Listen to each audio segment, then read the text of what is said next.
6 kunda nima o'zgarish bo'ldi? Ismi sharifingiz, qayerdan keldingiz? Biz Nima degan Navoiy diagnoz? shahridan keldik. Ismim Vohidova Rajaboy.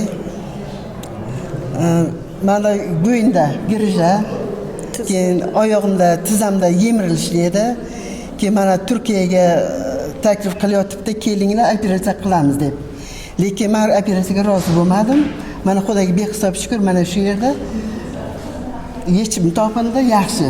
Juda Bo'larkanmi operatsiyasiz? Biz operatsiya bo'lar ekan.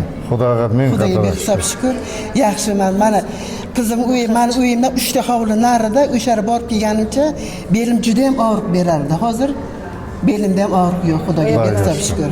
Oyog'im ham yurishim ham juda chiroyli, yaxshi. Olib keluvdim, menda o'z bilardim grija borligini, endi juda katta bo'lmagandir deb o'ylab kelganman. Keyin o't pufagimda problema borligini bilardim. Buni ham o'zingiz topdingiz, keyin jigarimda ozgina problema borligini aytdingiz.